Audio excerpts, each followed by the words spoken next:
A few times a year, there are big shows. The year 2023 came along. This year, live music really roared, the concert business Bible. As a result of these big names touring the country all year, Pollstar says that worldwide tour earnings have gone up from $6.28 billion in 2022 to $9.17 billion this year. The majority of them impressed, but these 10 were the best. Number 10. Ricky Martin, Pitbull, and Enrique Iglesias. With 3 different sets that showed off each artist's unique charms, the 3 fiery Latin firebrands made the perfect trilogy tour. Pitbull's sass, style, and lively mix of hip-hop spiked pop, Don't Stop the Party, Fireball, amazed everyone at the tour opener at Capital One Arena in Washington, D.C. on October 14th. The show was filled with happiness.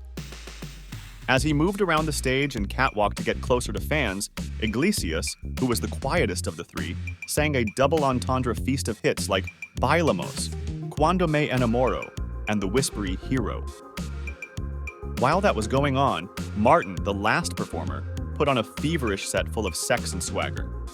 He is a skilled showman who mixes fun, she bangs, drama, vuelve, and hip-swiveling beat, shake your bonbon into every step.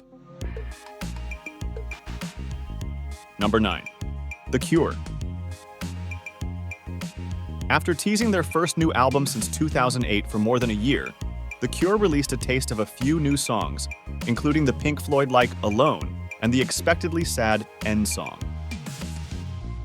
We still don't know when the album will be out, though. Billboard Box Score says that the 35 sold-out shows of a Lost World concerts set new attendance, 547,000 tickets, and gross, $37.5 million, records for the band. This is an impressive feat considering the band has been together for 40 years and hasn't had any major US hits since Love Song and Friday I'm in Love in the 1980s. Number 8. Stephen Nicks and Billy Joel. Even though it was correctly billed as 2 icons one night, the match seemed strange. But the sarcastic New Yorker and the mysterious muse of ethereal pop made a cute duo on a string of stadium dates that started in March and went all the way through December.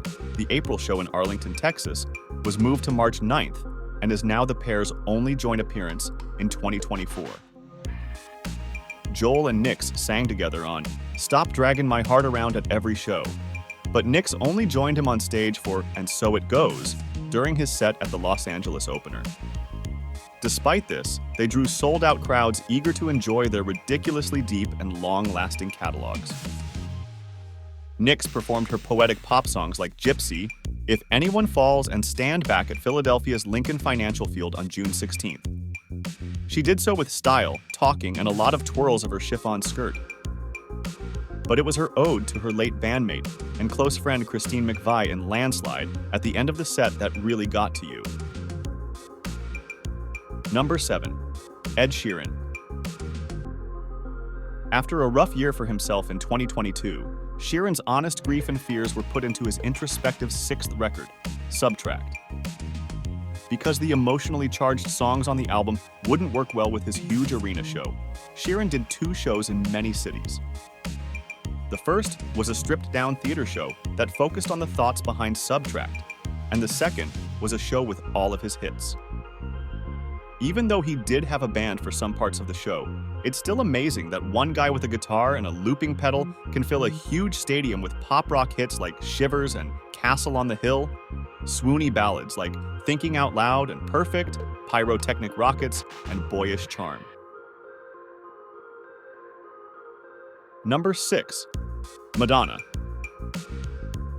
Fans held their breath this summer as Madonna's long-awaited Celebration tour, which was supposed to be an official look back at her amazing career, was put on hold while she recovered from a bacterial infection that put her in the ICU for several days. But Madonna isn't one to give up. By October, she was up and touring Europe, and on December 13th, she brought her musical party to the United States for the first time at Brooklyn's Barclays Center. That's her schedule until April. There are graceful dancers, sets fit for Broadway. The lighted carousel during Like a Prayer is stunning. A bunch of hits that set new standards, Open Your Heart, La Isla Bonita, Vogue, A grateful Madonna? No one is more surprised that I have made it this far than me, she said. And a lot of fake sex. Fans can't imagine a different outcome. Number 5. Måneskin. The Italian quartet sold out amphitheaters and arenas on their just-ended Rush World Tour, which shows how good they've become at playing live after doing it almost non-stop for the past few years. It is amazing that Måneskin took over the US with just a few rock hits, like Supermodel, The Loneliest, and Honey, Are You Coming? And not a lot of radio play. Word of mouth about their insides-flipping concerts, which are driven by their wild rock and the charm of the foursome, has worked, and music fans from all generations flocked to their shows, like the ones at Maryland's Merriweather Post Pavilion on September 23rd.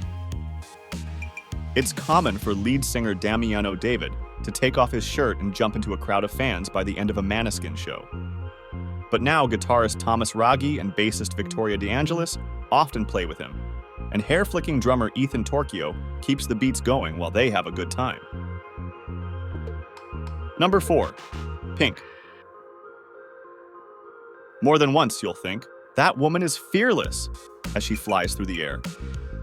When Pink hangs upside down from a bungee cord over a stage with neon flamingos, giant mirror balls, and flying bananas, her smile shows that she is having the most fun of all of them. She is singing every word to the coffee-themed hits Get the Party Started and Raise Your Glass while she is hanging there. As a support for her great Trust Fall record, Pink's Summer Carnival Stadium Tour stopped at Nationals Park in Washington, D.C. on the 7th of August. That being said, it also gave fans a pleasant stroll through a career of important pop hits like Perfect, Just Like Fire, and Try. After a short break in the U.S. in August 2024, Pink will take her summer carnival run abroad for most of the year. She has amazing energy, a voice that is both husky and high, and a night of pure fun that you shouldn't miss. Number 3. Beyonce. Renaissance, a film by Beyonce, tells us that the huge, jaw-dropping production took 4 years to make. Beyonce, the unbeatable force, smashed through a 2.5-hour stadium show that was mostly made up of new songs from Lemonade and Renaissance. Because Beyonce started the tour overseas in May, the show was in great shape by the time she opened it in the US on July 12th at Lincoln Financial Field in Philadelphia. It was all happening while Bey looked stunning on a video wall, with her eyes wide with adoration as she stomped through I'm That Girl and Cozy and sang old hits like Naughty Girl and Crazy in Love. She could group songs and set pieces together by theme in the 6 parts of the show, which were called Renaissance, Opulence, and Motherboard. But the most memorable moment was when her tween daughter Blue Ivy, who she has with Jay-Z, just showed up. It broke Beyoncé's heart to see her daughter confidently learn My Power dance moves with a group of professional dancers. It also served as a lesson that Beyoncé's job as a mom is more important than her beautiful looks. Number 2. Taylor Swift. Swift started her Eras Tour in Glendale, Arizona on March 17th. Not even the most hopeful fan could have imagined that the show would last more than 3 hours and include 44 songs. We all know that Swift always gives 100% though. So it went on with Swift's record-breaking, awe-inspiring, and fan-appreciating sprawl of a show, which she pulled off more than 50 times in US stadiums before starting her South American tour. She'll be touring the world for most of 2024 before coming back to the US for more shows in October. Forget about being a billionaire. The Person of the Year award from Time magazine. The Grammy nominations that broke all records. When Swift interacted with her fans, whether she was singing hits like You Belong With Me, Blank Space, Shake It Off, an Anti-Hero, or a pair of surprise songs at each show, she made it clear that being honest and open always wins. Number 1. U2. This is not a show, it's an adventure. And on September 29th, when Las Vegas's newest toy, the multi-billion-dollar Sphere, opened, the perfect band played in the perfect setting, making for an unquestionable marvel. There is no doubt that U2 UV Achtung Baby Live at Sphere is the best live music experience ever. The venue is as big as an IMAX theater and as beautiful as a Death Star. The sound is clear, and the band's bravery never fades. If you're a U2 fan, hearing album tracks like So Cruel and Love is Blindness is a welcome change from hearing Achtung Baby, which the band plays in its entirety. While Larry Mullen Jr. is out with illness, Bram Vandenberg fills in for Bono, The Edge, and Adam Clayton. The band also sounds like it's having a great time playing other hits like Elevation, Vertigo, and Where the Streets Have No Name. U2 will be staying at Sphere until March 2nd.